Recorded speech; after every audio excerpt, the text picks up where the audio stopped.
육신 안에 거하는 동안에 육신을 따라 살지 않고 우리 육신의 죄를 위해서 십자가에 죽으심으로 모든 것을 다 버리신 우리 하나님이신 주 예수 그리스도를 믿는 믿음 가운데서 우리가 소망을 잃지 않고 살 수 있도록 오늘도 소망의 말씀 속에 있는 우리의 소망을 붙잡을 수 있는 귀한 깨닫는 시간 되게 하여 주옵소서. 성령의 기름 부음을 통하여 저희를 가르치시고 우리의 영의 하나님의 밝은 빛을 비춰주시사 어둠에 거하지 않고 빛 가운데 거하며 많은 사람들을 빛으로 인도하는 저희가 될 수 있도록 오늘도 우리를 충만케 하옵소서. 주 예수 그리스도의 이름으로 감사 기도드립니다. 아멘. 창세기 46장 28절부터 보겠습니다. 야곱이 유다를 자기 앞서 요셉에게 보내어 자기를 고센으로 인도하게 하니 그들이 고센 땅으로 들어왔더라. 요셉이 자기 병거를 갖추고 그의 아버지 이스라엘을 만나려고 고센으로 올라와서 야곱에게 모습을 나타내니 그가 야곱의 목을 안고 그의 목에 기대어 한참을 울더라.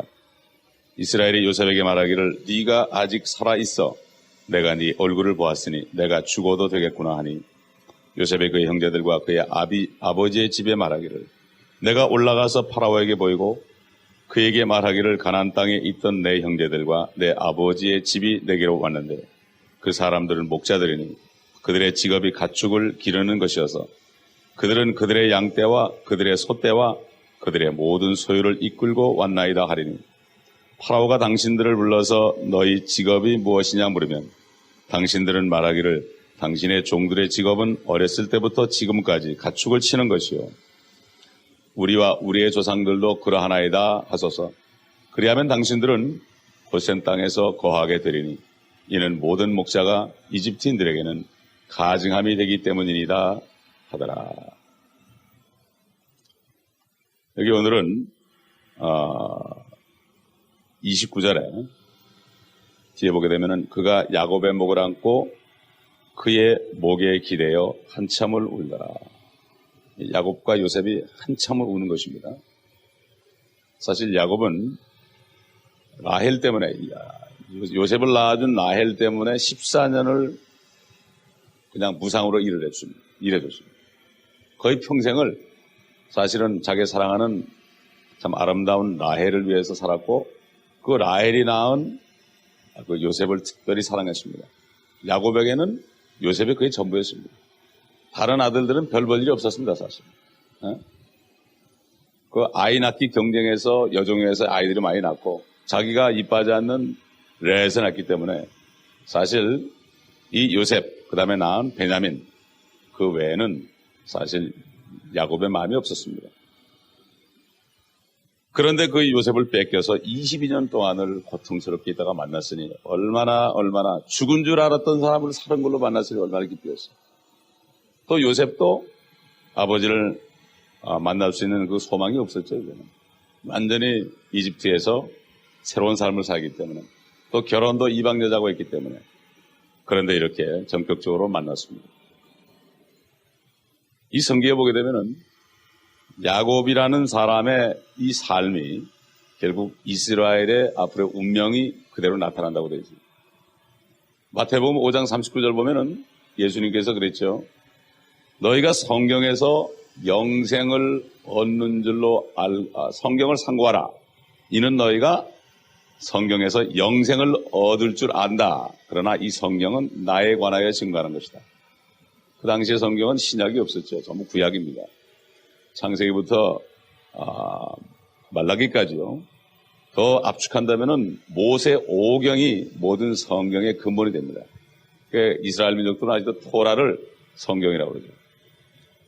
모든 성경이 모세 오경으로부터 다 나온 거죠. 거기에 다 연관됩니다. 그러니까 다시 말해서 모세 오경 속에 있는 모든 말씀들이 연줄해서 설명이 되고 예언된 것이 바로 요한계시록까지 나온 겁니다. 그러므로 모세 오경 속에서 예수 그리스도를 발견하지 못하는 사람은 성경 전체에서 예수 그리스도를 못 만나요. 바리새인들이 그 당시에 하나님을 찬송하고 성경을 줄줄줄 외치지만은 그 속에 사람이 돼서 오실 예수 그리스도를 알지 못했기 때문에 그들은 또 어떤 사람은 알면서도 자기네 그 죄 때문에 목줄 때문에 일부러 백성들을 선동해서 예수 그리스도를 죽인 겁니다. 오늘날도 마찬가지입니다. 하나님, 주님 그러지만 주님이 지금 어디 있습니까? 육신으로 하나님이 나타났던 하나님이 지금은 말씀으로 나타나셨어요. 말씀 속에 살아계시는 주님을 만나지 못하는 사람은 아직 주님을 못 만난 거예요. 네? 그렇기 때문에 성경 전체가 바로 이 요셉은 바로 예수 그리스도의 모형으로 나오고 야곱은 이스라엘 민족의 모형으로 나옵니다. 우리 한번 창세기 49장 볼까요? 그 요셉, 이제 야곱이 죽기 전에 모든 그 아들들을 놓고서 아들들에게 예언을 했습니다. 보통 한국 사람 같으면 그냥 모든 아들에게 있는 뭐 1만 배로 해달라고 다 축복을 할 텐데, 예? 한국 분들은 뭐 이렇게, 누가 식사 대접을 해도 그냥 10,000배로 갚아달라고 그냥 그런데, 10,000배면 얼마나 큰데 10,000배 그런지 모르겠어요. 근데 야곱은 절대로 자기 생각을 하지 않고 성령께서 주시는 대로 어떤 아이는 저주를 해버렸어요. 간 같은 아이는. 요셉은 22절 보게 되면, 49장 22절 보면, 요셉은 열매가 많은 큰 가지니 곧 샘 곁에 열매가 많은 큰 가지라. 그 가지가 담을 넘어 뻗치는도다. 활 쏘는 자들이 그를 몹시 괴롭히고 그에게 활을 쏘며 그를 미워하였으나 요셉의 활이 더욱 강하고 그의 손에 팔이 야곱에 능하신 하나님의 손을 통해 강해졌으니 거기에서 목자 그러면 누가 생각납니까? 주님이 생각나죠? 목자 곧 이스라엘의 돌이 나오도다. 요셉이 바로 예수 그리스도의 모형이라는 것을 알 수 있죠. 요즘도 마찬가지로 제가 목회하면서 봐도 그래요. 사람들이 이렇게 보면 그릇이 전부 달라요. 그릇이 다르기 때문에 그릇이 큰 사람한테는 막 얘기를 합니다. 얘기를 해서 그 모든 것을 받아들일 수도 하죠. 그러나 그릇이 작은 사람에게는 말이 나가지 않습니다. 그걸 받아들이지 못하기 때문에. 네. 그러므로 하나님께서도 똑같습니다. 절대로 강요하지 않고 밀어붙이지 않고 하나님께서도 그릇만큼을 채워주십니다. 네. 그러므로 자기 믿음의 분량대로 지혜롭게 생각하라고 사도 바울이 고린도전서 12장에 말씀했죠. 자기의 믿음의 분량대로 지혜롭게 생각하라. 내 믿음의 분량이 어느 정도인가. 그래서 하나님의 일을 하면 됩니다. 욕심낼 필요도 없고요. 또 내가 낙심할 것도 없고 나에게 주신 분량만큼 일하면 그러면 하나님이 자꾸 줍니다. 저는 처음에 구원받았을 때 아무도 나를 써주지 않아서 매일 기도가 나 좀 써주십시오 그랬어요. 교회 가니까 써주는 사람이 없어요. 세상에 나가면 쓰임 많이 받는데 교회 가니까 나 써주는 사람도 없고 알아주는 사람도 없어요. 그랬더니 구역예배 찬양 인도를 시키는데 그게 너무 처음에 교회에 안내를 시키는데 너무 감사했어요. 구역예배 찬양 인도를 시키고 자꾸 하다 보니까 구역장을 시키고 그래가지고 주신 걸 그대로 감당하니까 자꾸 일을 주는 거예요. 교회에서 그렇습니다. 무슨 일 했으면 좋겠습니다. 그럼 그걸 놓고 기도를 하고 하는 사람은 하는데 내 생각을 하는 사람 하다가 다 관둬버립니다. 그렇기 때문에 하나님께서는 자기를 전심으로 찾는 자에게 자기를 나타내고 능력을 주십니다. 그리스도의 능력을 통해 되는 거죠. 세상에서 초등학교도 못 나와서도 하나님께 매달리면은 이 세상의 PhD보다도 더 지혜로울 수 있어요. 제가 여러 번 얘기했죠. 성령의 감동에서 앞으로 계속 사람들이 올 것인데 세상의 지식인들이 올 것이다. 여러분들이 먼저 말씀으로 무장되면 그들을 가르칠 수 있다. 옛날 제자들은 전부 어부였고 세리였지만 하나님이 그들을 훈련시키니까 주님이 3,000명이나 되는 사람들이 그들에게 왔습니다. 그들의 말을 들었습니다. 사도들의 가르침을 받았습니다. 이게 바로 그리스도의 능력입니다. 그렇기 때문에 하나님께 쓰임받는 길은 세상에서 배운 지식을 다 내가 버리든가 아예 무식하든가 그래서 나는 아무것도 모릅니다 하고 주님 앞에 무릎을 꿇는 거예요. 제가 모시던 목사님도 제너럴 일렉트릭에서 일본 본부장을 하시고 스탠포드의 전자공학 박사고 심리학 박사고 교육학 박사인데 절대로 사람들에게 어느 교회 담임 목사라는 얘기는 하질 않습니다.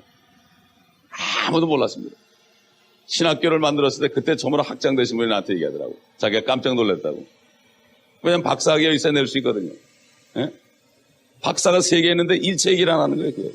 그건 무식한 사람 같이 보이죠. 보통 사람이 볼 때는. 예? 그래야만 무식한 사람까지도 다 품을 수 있고 그래야 되죠. 저 목사는 많이 배웠으니까 나 같은 사람은 안 된다. 이런 생각하면 안 되잖아요. 만약 예수님이 이 땅에 오셔가지고 내가 하나님이다 그랬으면 아마 다 도망갔을 거예요. 그러나 자신을 비웠다고 그랬습니다. 어? 자신을 비웠다. 빌립보 2장에 보면은 그리스도의 마음은 바로 자신을 비운 것이다. empty라고 그러지 않고 no reputation. 어떤 명예도 취하지 않았다. 완전히 무진행이처럼 저주받은 자식처럼 목소의 아들로서 나중에 가서 자기가 그리스도라는 걸 얘기했죠. 죽어야 되기 때문에. 죽기 위해서 그리스도라는 거지 그때 영광 받으려고 그런 게 아니거든요. 지금은 다 영광 받을 때가 아니고 고난 받을 때인데 많은 주의 종들이 지금 이 세상에서 뭐를 크게 해가지고 영광을 받으려고 하는데 지금은 사실 이름도 없이 빛도 없이 조용하게 일해야 됩니다. 왜 한국 사람들이 그렇게 쓰임을 못 받습니까? 광고를 하고 우리는 여기 있습니다. 이렇게 교회를 졌습니다. 그러니까 사탄이가 못하게 하는 거죠. 세상 기업도 그래요. 종합상사들이 막 광고를 하고 돈들이 쳐드니까 미국 같은 데서 그냥 압력을 집어넣어가지고 망하는 거예요. 그렇기 때문에 우리도 사탄이가 있는데 우리가 함부로 이 영적인 비밀을 누설하지 않고 은밀하게 주님의 일을 하면 거예요. 우리는 남미로 다니면서 살살살살 다니는 거예요. 아무도 안 오는데. 광고할 것도 없어요. 우리가 이렇게 성교합니다 그럴 것도 없어요. 그래봤자 마귀 역사하는 길만 열어주는 거예요. 네? 그래서 이 요셉은 바로 예수 그리스도의 모형이요. 야곱은 고난받은 이스라엘의 모형이요. 우리 다 같이 여러분 예레미야 30장 보겠습니다. 이스라엘이 이렇게 고난을 받죠. 성경에 많이 있지만 예레미야 30장을 보기 전에 우선 욥기를 보게 되면은 욥기 42장이죠. 욥은 바로 의로운 이스라엘 민족을 대표하죠. 그런데 42개월 동안 고난받는 이스라엘 42개월은 7년 환란 속에서 후 3년 만에 적그리스도 치하에서 죽을 고통을 받는 이스라엘을 상징하죠. 그래서 40장 가보게 되면 뒤에 가면 모년의 복을 줘서 더블로 줬다. 이거는 뭔가 하면 천년왕국 때 이스라엘이 회복될 때 갑절로 이스라엘에게 복을 주겠다는 얘기죠. 시편도 보면은 셀라 나오는 말. 특별히 셀라라는 것은 아삽이라든가 또 다윗이라든가 이런 하나님의 사람들이 쫓겨다니면서 고난을 받을 때마다 기도 끝에 셀라 그랬습니다. 셀라. Arise 일어나소서. 주여 일어나소서. Lord arise. 주여 일어나소서. 셀라 이런 건 뭔가 하면은 이스라엘 민족들이 환란 때에 셀라 페트라 우리를 페트라에서 구원해 달라고 이렇게 외치는 기도를 한 게 셀라입니다. 하박국에도 셀라 나옵니다. 그것도 앞으로 환란 때 이 이스라엘 민족이 기도하는 내용이기 때문에 그렇습니다. 예레미야 30장에 와보게 되면은 그 앞으로 7년 환란이 올 텐데 요셉의 때 7년 중년한 것처럼 그때 환란이 올 텐데 그것을 뭐라고 그랬는가 예레미야 선지자를 통해서 말씀했습니다. 30장 1절부터 보게 되면은 말씀이 주께로부터 예레미야에게 임하여 말씀하시니라. 이스라엘의 주 하나님이 이같이 일러 말하노라.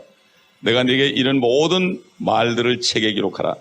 보라 주가 말하노라. 내가 내 백성 이스라엘과 유다에 사로잡힌 자들을 다시 데려올 날들이 오리라.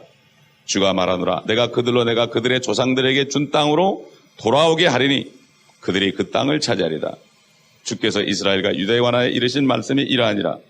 주가 말하노라. 우리가 떨림과 두려움의 목소리를 들었으나 화평의 목소리는 아니었느니라. 이제는 물어보라. 아이로 진통하는 남자가 있는지 알아보라. 내가 보니 마치 진통하는 여인처럼 남자들이 각기 자기 손으로 허리를 짚고 모든 얼굴들이 창박하게 변하는 것은 어쩐 일이냐. 그러니까 남자들이 꼭 아이를 낳는 것처럼 그렇게 진통한단 말이에요. 7절 보면 슬프로다. 그날이 크므로 그 어떤 때도 그와 같지 않나니 그날은 야곱의 고난의 때라. 야곱의 고난의 때라. 그러나 그는 그 고난에서 구원을 받으리라. 야곱의 고난에서 구원받는 것처럼 구원받으니 참 이게 말씀이 참 그 다음에 8절 보면 만군의 주가 말하노라. 그날에 내가 네 목에서 그의 멍에를 꺾고 네 결박을 끊으리니 타국인이 다시는 그로 하여금 그들을 섬기게 하지 아니할 것이며 오히려 그들로 주 그들의 하나님과 내가 그들에게 일으킨 그들의 왕 다윗을 섬기게 하리라. 이미 다윗은 죽었죠. 다윗이 살아있어요. 지금 부활했죠. 예수님이 부활하실 때 잠자던 많은 성도들이 부활했다 그랬죠. 그때 분명히 부활했죠. 하늘에 가 있죠. 지금 다윗이. 예? 다시 내려서 왕이 또 된다 이게. 하나님이 다윗에게 그랬죠. 네 위를 내가 영원히 경고케 할 것이다. 예? 하나님은 약속을 지키는 분이에요. 예레미야 때는 이미 다윗은 죽었는데 어떻게 다윗이 왕을 해요? 그렇지 않습니까? 예? 이걸 보게 되면 하나님은 죽은 자의 하나님이 아니고 산자의 하나님이에요.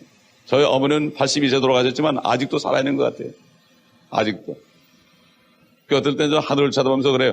어머님 잘 계시죠? 그래요. 예? 전혀 이상하지 않아요. 근데 구원받지 못한 사람이 죽으면 말이죠. 기분이 나쁩니다. 사진을 봐도 기분 나빠요. 믿고 돌아가시면 사진을 붙여놔도 살아가신 것 같은데 구원받지 못한 사람은 별로 기분이 좋지 않습니다. 예? 그 다음에 어딜 보신가 하면은 뭐 많이 있어요. 예? 다니엘서 12장 몇 군데만 찾아보겠습니다. 시간이 없으니까. 그때 미카엘이 일어서리니 이는 네 백성의 자손을 위하여 위대한 통치자라. 또 고난의 때가 있으리니 그것은 민족이 생긴 이래로 그때까지 결코 없었던 것이라. 그때에 네 백성이 구제될 것이니 곧 그 책에 기록되어 발견될 모든 자들이라. 앞으로 이스라엘이 회복될 것을 얘기하죠. 여기서 네. 큰 고난이 있을 것이다. 고난이 있을 것이다. 호세아서 바로 뒤에 호세아죠. 호세아 5장 보게 되면 15절 보게 되면 내가 가서 내 자리로 돌아가 그들이 그들의 범죄를 인정하고 나의 얼굴을 구할 때까지 있으리니 그들이 고난 중에 있을 때 나를 먼저 찾으리라. 내가 내 자리로 돌아간 게 뭡니까? 하나님이 사람 돼서 이 땅에 오셨다가 이스라엘 민족에게 박해당하고 거절당하고 죽임당했다가 부활해서 40일 만에 다시 승천하셨죠. 주님의 자리로 돌아갔죠. 하나님의 오른편에 돌아가셨어요. 그런데 그 이후로 2000년 동안 누가 고난받았습니까? 이스라엘 민족이 고난받고 있고 지금까지도 고난받고 있죠. 네. 그래서 오라 6장 보면 6장 1절로 오라 우리가 주께로 돌아가자. 이는 그가 찢으셨으나 우리를 낫게 하실 것이요 그가 치셨으나 우리를 싸매어 주실 것입니다. 이틀 후에 그가 우리를 살리시며 셋째 날에 그가 우리를 일으키시리니 우리가 그의 목전에서 살리라. 2000년이 지나면 날과 시는 알 수 없지만 이틀 2000년이 지나면 이제 어떻게 합니까? 우리를 살린다. 왜? 주님이 오시게 되면은 그들이 회개하거든요. 그러면 다시 살려줄 것이다. 셋째 날이 뭡니까? 하루가 1000년이니까 셋째 날은 바로 천년왕국이에요. 예? 주님이 직접 오셔서 이 땅을 다스린단 말이에요. 그렇기 때문에 이게 지금 그대로 예언되어 있고 2000년 동안 야곱의 자손 야곱은 이스라엘은 고난을 받고 있는 것이다. 또 우리가 잘 아는 스갈에서 14장 1절 보라 주의 날이 오나니 네 약탈물이 네 가운데서 나누리라. 내가 모든 민족들을 모아 예루살렘을 대적하여 싸우게 하리라. 그러니까 뭐 지금까지 이스라엘이 나치라든가 또는 여러 옛날 동맹국들 세계대전 때 그렇게 참 고통받은 것 이상으로 앞으로 환란 때는 모든 민족이 다 이스라엘 대적해요. 한국까지도 미국까지도. 왜 그러십니까? 미국에 있는 크리스찬들이 다 죽어야 되기 때문에. 그래서 싸우게 하리라. 성읍은 함락되고 집들은 강탈당하며 여자들이 욕을 당하고 성읍의 절반이 사로잡혀 갈 것이나 백성의 나머지는 성읍에서 끊어지지 아니하리라. 그러니까 뭐 아무 도울 자가 없어요. 지금 미국이 도우니까 이 정도죠. 예루살렘이. 그때는 도울 자가 없어요. 그때 그러니까 하나님이 나타나는 거예요. 그때 주께서 나가 그 민족들을 대적하여 싸우시리니 전쟁의 날에 싸우셨을 때처럼 하시고 우리도 마찬가지예요. 아무도 나를 도우지 않을 때 하나님이 돕습니다. 저는 사역을 하면서 얼마나 많은 경험을 하지만 아무도 돕지 않습니다. 가족도 나를 돕지 않습니다. 친척도 나를 돕지 않습니다. 요즘에 저희 누님이 그러잖아요. 가끔 전화하면 어떻게 그동안에 살았냐 그래요. 물을 필요도 없다고. 하나님이 나를 다 지키셨다고. 당신들이 나를 도와주고 싶어도 하나님 못 도와주겠다고. 왜 하나님만 의지하라고. 그렇게 얘기를 하죠. 지나고 나니까 정신이 번쩍 나는 거예요. 집안의 목사라고는 세상에 족보에 처음 생겼는데 자기들이 장로 권사면서도 외면하고 있었거든요. 어떻게 사는지도 모르고. 이제 정신이 나는 거예요. 예? 그러나 하나님이 그렇게 하는 거죠. 이스라엘 민족도 마찬가지입니다. 그래서 이제 12절 가보면,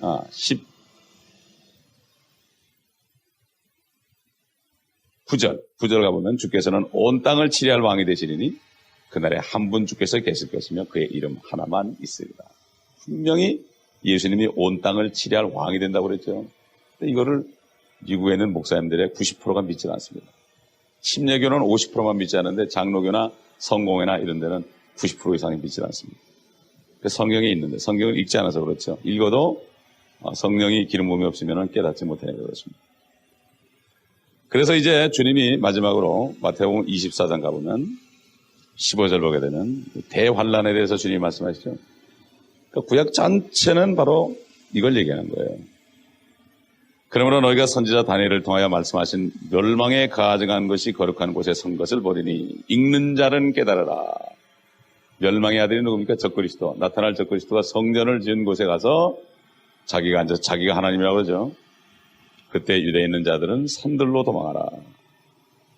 지붕에 있는 사람은 집 안에 있는 물건을 가지러 내려가지 말고 들에 있는 사람은 자기 옷을 가지러 돌아가지 말라. 안에 피난 나가는데 뭐 챙길 거 어떻게 있어요? 그냥 도망가야죠. 그 날들에는 아이를 뵌 자들과 젖 먹이는 자들에게 화 있으리라. 그때 아이 먹이고 젖 먹이는 사람은 도망을 못 가니까 특별히 겨울이 되면 안 되죠. 그러니까 20절 보면 너희는 피난하는 일이 겨울이나 안식일에 일어나지 않도록 기도하라. 여기 피난하는 일을 영어로 보면 Your flight be not in the winter 그랬어요. 비행기 타고 갈 걸 미리 알았죠, 주님이. 독수리의 날개라는 게 바로 비행기 타는 거죠. 21절 이는 그때에 대환란이 있으리니 그와 같은 것은 세상이 시작된 이후로 지금까지 없었으며 또 결코 없을 것이기 때문이다. 대환란이 나타납니다. 야곱의 고난의 때. 성경은 참 구조르게 그래서 결국 환란 끝에 메시아가 나타나서 구해질 걸 얘기하는 거예요. 성경 전체 결론이 그겁니다. 그래서 이게 요한계시록 가면 어떻게 됩니까? 환란에 나오고 이제 4장부터 환란이 시작되죠. 그런데 보면은 환란이 4번 있죠. 7인이 있고 7 나팔이 있고 7 호리병이 있죠. 그 대접이라고 그러죠. 그리고 또 하나는 적그리스도의 출현과 멸망 4가지가 나옵니다. 왜 7 나팔이고 7인이고 왜 7 대접입니까? 이게 바로 7년 환란. 옛날 그 요셉의 때 7년 기근 다 연관되는 거죠. 연관되는 거죠. 그래가지고 결국 요한계시록 보게 되면은 그 환란에 대한 메시지가 4번 반복해서 나옵니다. 그건 뭔가 하면은 연속되는 것이 아니라 다른 면을 4번 얘기하죠. 마찬가지로 복음서도 똑같은 예수 그리스도에 관한 것이 마태, 마가, 누가, 요한, 복음 4가지가 있는 것처럼 그러나 똑같은 사건을 다른 각도에서 본 것처럼 환란도 똑같은 상황을 다른 각도에서 본 것이 4가지 나팔로 인으로 그 다음에 대접으로 그 다음에 적그리스도가 통치하는 바벨론의 멸망으로 이렇게 나타나는 것입니다. 성경은 아주 간단합니다. 너무나 간단하기 때문에 결론은 우리가 기다리는 것이 뭡니까? 주님 오신 것밖에 없어요. 기다리고 다른 거 없어요. 그러므로 오늘도 성령 안에서 눈이 열리셔서 성경을 읽으실 때 여러분이 주님을 다 발견하고 성경은 너무 쉬운 겁니다. 그래서 이 축복이 여러분이 있길 바랍니다. 기도하겠습니다. 감사합니다. 주님. 오늘 말씀을 통하여 우리를 진리로 인도하신 것을 감사합니다. 진리 안에 앞으로 이루어질 모든 일들을 우리가 시간 관계로 조금밖에 보지 못했지만은 이 말씀을 읽을 때마다 성령께서 깨우쳐 주셔서 깨달아지는 은혜가 있게 하여 주옵소서. 성령의 기름의 부음이 너희를 가르친다고 그랬습니다. 아무도 가르칠 수 없다고 그랬습니다. 어떤 사람도 우리를 성경 가르칠 수 없고 성령의 기름 부음이 우리를 가르치신다 했사오니 기름 부음 가운데 깨닫고 이제 이곳에 오는 사람들을 말씀을 가르칠 수 있는 귀한 교사들이 될 수 있도록 주님 축복하여 주옵소서.